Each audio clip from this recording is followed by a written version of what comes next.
So, you think you want to start to learn Japanese, eh? Well, let me just start off by saying what everyone told me when I thought I wanted to start learning Japanese. You can't do it. It's the hardest language in the world. You'll never learn all those characters. When would you ever use Japanese in your normal life? Man, you suck at English already. Why would you try to start doing Japanese? But hey, don't mind the naysayers. Yes, Japanese is a difficult language, but like anything, it's difficult at first. But if you have fun with it and enjoy it, then Japanese can be a great language to learn, and which is very interesting. And there's lots of different ways you can express yourself in Japanese that you just can't do in English or other languages out there. So trust me, at first it's hard, but if you have fun with it, like I did, it'll get better. Now, the first thing you want to do when you're learning Japanese, whether you want to speak it, read it, just be able to listen to it, understand anime or anything, is you gotta learn the basic Japanese language of Hiragana. These are the basic 48 or so phonetical characters that are used to make up the Japanese language, the very base Japanese language of Hiragana.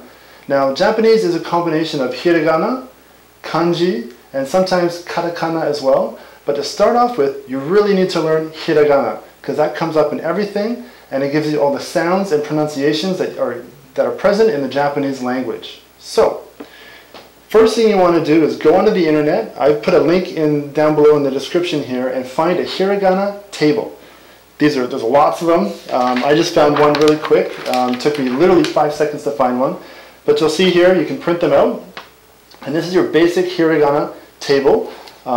If you look at any of these tables, you'll see that along the top it's A, I, U, E, O and A, I, U, E, O. Now this is the first line, real basic, and this is kind of what comes on afterwards with all the other sounds. So we start with, along the top, we have A, U, E, O, and then if you look along the side here, you have A, Ka, Sa, Ta, Na, Ha, Ma, Ya, La, and then some extras, Wa, O, and N. Now, as you see along the side there, you have almost a grid here of now sounds. So we start with A, U, E, O, and then we go Ka, Ki, Ku, Ke, Ko. So you notice the second one of the ka, it still has the E sound from the beginning. So it's now ki, and then ku, ke, ko. And this is basically how the whole structure of this grid, the Hiragana table grid, is set up. So it's actually really easy to figure out and remember once you have this structure down in your head. Now, there are some exceptions to the rule that I just mentioned here. For example, with sa, you have sa, shi, su, se, so. So with the rule, you might think that the E sound would be si, sa, si, su, se, so. But actually it's shi, which is a little bit easier to say, so it's kind of helpful that way. And there's other couple ones in there, so just take a real good look while you're going through and double check the extras that are in there. But really, when you're starting out learning Japanese, I don't care what your end goal is. Maybe you just want to be able to watch TV, watch your favorite drama, just to have conversations with friends or read anime and stuff like that. But this is something you have to learn. Now, one thing with the Hiragana, although I said there was about 48 characters altogether for the main Hiragana grid, there's also something that they do to the Hiragana that change the sounds. So you notice in this grid over on the side here, we have the dakuon, and we have a little what they call ten-ten, or we have a maru that is put onto the Hiragana character. Now the ten-ten changes the sound, say from like ka to ga.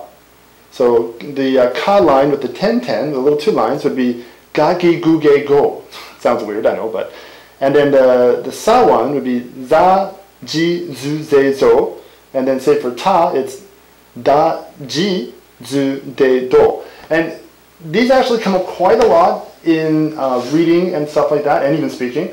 So it's good to remember these. You really must remember these as well. And then when you get with the maru, it's with ha, it's papi pu pe po. Can you say that? Papi pu pe po.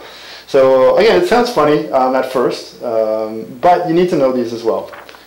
And also at the bottom down here with the yon, you can do combinations of characters with the ya, yu, and yo Hiragana characters. So you would have, say the first one here is ki with ya, and it'd be kya. Or ki with yu, it'd be kyu.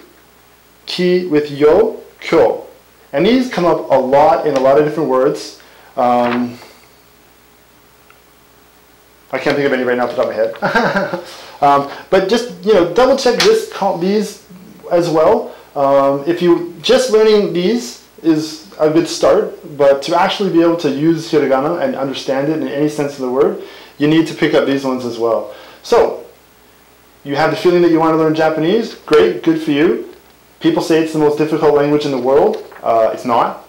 At least I understood it. I understand it. I've been living in Japan for 12 years now, but it didn't take that long to learn Japanese at all. So this should really only, if you're serious, take you a week to learn. Maybe a little less if you really get a good go at it. But what we did in high school was one day, aiueo, sat there and read it out, or wrote it out. Aiueo, aiueo, aiueo, got a pen and a piece of paper and wrote it out. Next day, added kakikukiko to that, so aiueo, kakikukiko. And we just, every day, add another line, add another line, add another line, and eventually you will pick this up, no problem.